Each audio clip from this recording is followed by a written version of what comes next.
Indonesia, salam Nusantara dari Sabang sampai Merauke, dari Miangas sampai Pulau Rote. Mantalah iman kita, mantalah kasih kita, mantalah pengharapan kita. Tentunya dalam Yesus Kristus menjadi Tuhan dan Juru Selamat kita dan Juru Selamat dunia. Jangan katakan bahwa Yesus bukan Tuhan, jangan katakan pula bahwa Yesus bukan Juru Selamat. Dia adalah Tuhan, dia Juru Selamat. Kalau engkau percaya, engkau akan diselamatkan. Engkau tidak percaya, engkau akan dihukum. Karena sebagaimana firman Allah dalam Yohanes 3 ayat 36 dan Yohanes 14 ayat yang ke-6, Yesus sudah berkata, akulah jalan dan kebenaran dan hidup, tiada seorang sampai kepada Allah kalau tidak melalui aku. Dan keselamatan tidak ada dalam siapapun juga selain dalam Dia, Yesus Kristus. Karena di bawah kolong langit ini tidak ada nama lain yang diberikan kepada manusia yang olehnya kita diselamatkan. Kisah Rasul 4 ayat 12 Petrus mengatakan demikian. Dan Yohanes 3 ayat 16, karena begitu besar kasih Allah akan dunia ini, sehingga ia mengaruniakan anaknya yang tunggal, supaya setiap orang percaya kepadanya tidak binasa, melainkan beroleh hidup yang kekal. Puji nama Tuhan, mantap.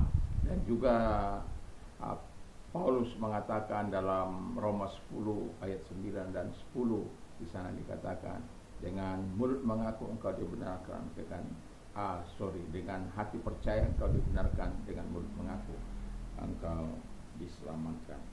Puji nama Tuhan. Dan semoga di malam hari ini kita rilekskan hati kita untuk mendengarkan firman Allah dan kita berdoa. Terima kasih Tuhan, semoga kekuatan Tuhan, kekuatan firman, kekuatan Roh Kudus, kekuatan doa, kekuatan iman menyertai setiap kami dalam perjalanan hidup ini, dan mengakui kedaulatan-Mu dalam hidup ini. Dalam nama Yesus, amin. Saya akan bacakan Kolose 3 ayat 17. Demikian bunyi firman Allah. Dan segala sesuatu yang kamu lakukan dengan perkataan atau perbuatan, lakukan semua itu dalam nama Tuhan Yesus, sambil mengucap syukur oleh Dia kepada Allah Bapa kita. 23. Apapun yang kamu perbuat, perbuatlah dengan segenap hatimu, seperti untuk Tuhan dan bukan untuk manusia. Puji nama Tuhan.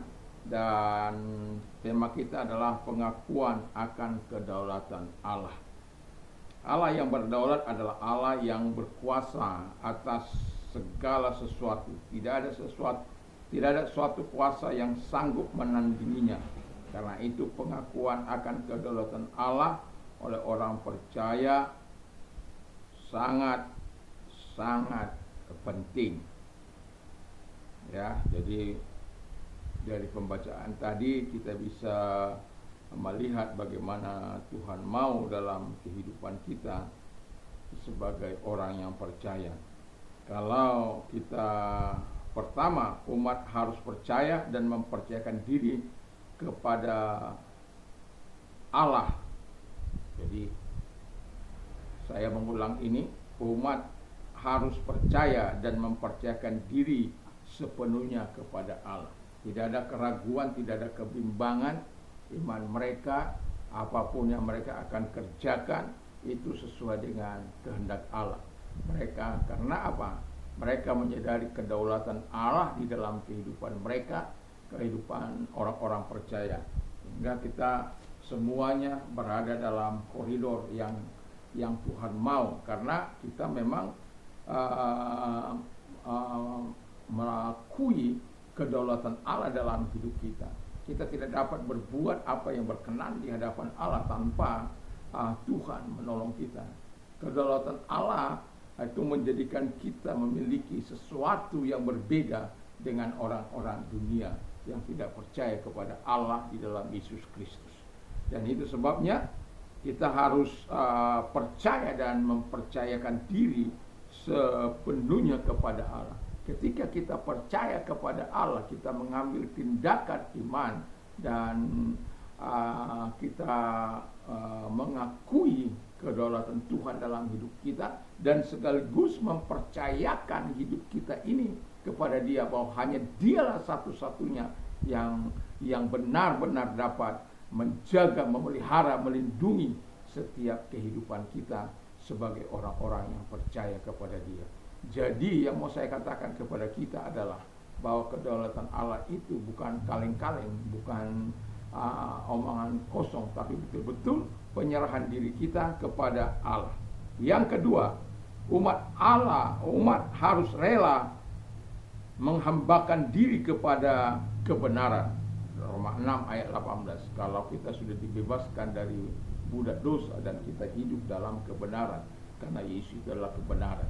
Jadi kita harus rela menghambakan diri kepada kebenaran. Artinya bukan karena dipaksa atau terpaksa, tapi karena dengan sukarela, dengan sukacita kita melakukan apa yang dikenan oleh Tuhan, yaitu hidup dalam kebenaran yang sesungguhnya. Karena Tuhan itu hidup dalam kebenaran, Tuhan itu adalah kebenaran. Dan orang-orang yang menyerahkan diri ke dalam kedaulatan Allah, di mana Allah berotoritas, di mana Allah memberikan jaminan kehidupan yang tidak dapat dilawan oleh siapapun, kuasa apapun di langit, di bumi maupun di bawah bumi, karena Dia yang berdaulat atas semuanya. Puji nama Tuhan. Dan yang terakhir kata firman Allah ialah umat harus rela dalam kontrol dan hidup dalam otoritas Allah. Otoritas itu mempunyai otoritas itu melampaui segala hal, ya. Jadi itu sebabnya Tuhan katakan dalam Keluaran 20 ayat 3, supaya tidak ada Allah lain di hadapan kita.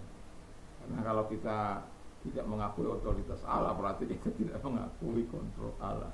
Dan sebagaimana yang kita baca tadi juga dalam Kolose tadi, bahwa yang kita lakukan dengan segenap hati karena kita menyadari bahwa hanya Tuhan yang kita patut senang. Karena kita tahu bahwa otoritas itu hanya milik Dia.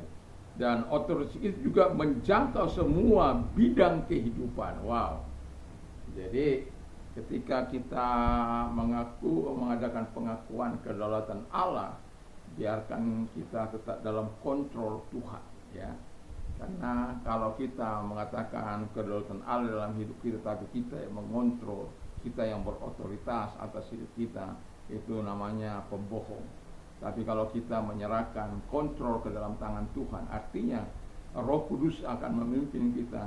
Kita tahu kalau Roh Kudus yang memimpin kita, Dia akan ajar kita kepada kebenaran, Dia akan ajar kita memuliakan Bapa, Dia ajar kita untuk melakukan apa yang menyenangkan hati Tuhan. Dan itu sebabnya ketika semua bidang kehidupan kita dalam kontrol Allah, artinya bahwa dimanapun kita ada, apapun usaha kita ada, apapun jenis pekerjaan kita, seharusnya tidak ada boleh kejahatan di situ. Seharusnya ada kebenaran di situ, bukan tipu daya ada di situ, tapi hal-hal yang berkenan di hadapan Allah. Itu sebabnya otoritas itu menjangkau semua bidang kehidupan. Tidak ada satupun bidang kehidupan yang kita lakukan yang tidak dalam kendali Allah. Ada banyak orang mengatakan begini, ya, engkau mengendalikan ini, tapi dalam hal ini jangan engkau kendalikan saya Tuhan, karena ini masih nikmat. Ya, mungkin dengan wanita tidak apa-apa, tetapi saya mau katakan semua bidang kehidupan kita harus dalam kendali Allah. Tidak boleh satupun dalam bidang kehidupan itu yang tidak melibatkan Allah. Itulah kedaulatan Allah. Sehingga ketika kita mengakui kedaulatan Allah, seluruh kontrol dan otoritas juga harus diserahkan kepada Dia. Supaya apa? Kita akan bisa melewati semuanya dengan kebaikan dan kebenaran, dan kita harus mengikut dan tunduk atas otoritas itu. Jadi kalau kita tunduk kepada otoritas di mana Tuhan yang berotoritas itu, saya yakin dan percaya Tuhan tidak akan pernah membawa kita, otoritas Allah tidak akan pernah membawa kita kepada kehancuran.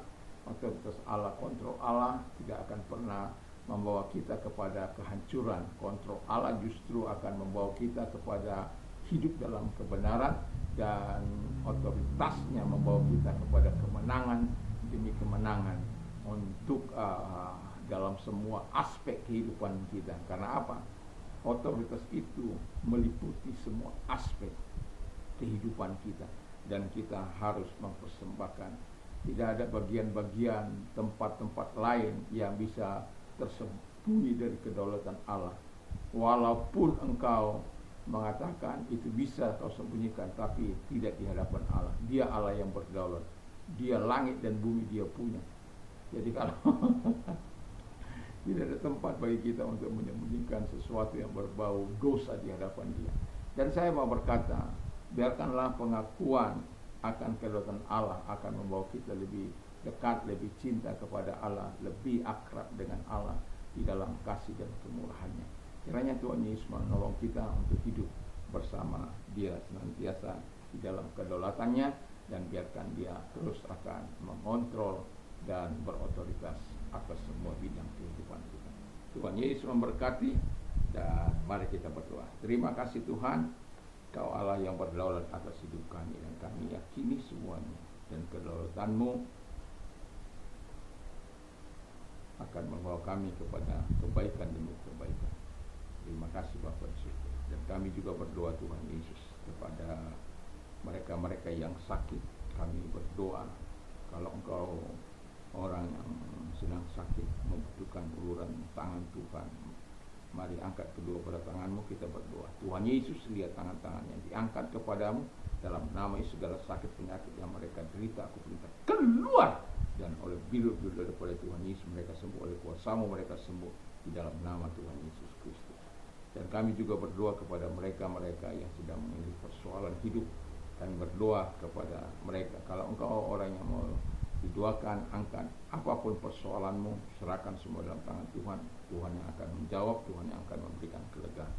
Angkat kedua belah tanganmu, mari kita berdoa. Terima kasih Tuhan, bahwa Engkau adalah Allah yang senantiasa setia untuk menolong kami yang sedang dalam pergumulan kepadamu. Sama seperti Yakub mengalami pergumulan ketika dia hendak bertemu dengan Esau, dan pada akhirnya Engkau memberikan kebebasan yang begitu luar biasa, kemenangan Engkau berikan kepada dia, dan mereka hidup dalam damai oleh karena Tuhan yang mengatur semua. Terima kasih Bapa di surga. Mungkin pergumulan kami berbeda satu dengan yang lain, kebutuhan kami berbeda satu dengan yang lain, tapi kami tetap yakin dan percaya Tuhan akan menjawab sesuai dengan kebutuhan. Terima kasih, kami bersyukur dalam nama Yesus. Haleluya. Amin. Selamat malam, selamat kita beristirahat. Damai sejahtera Allah yang melampaui segala akal akan memelihara hati dan pikiran kita mulai saat ini sampai selama-lamanya. Mantap, mantap, mantap.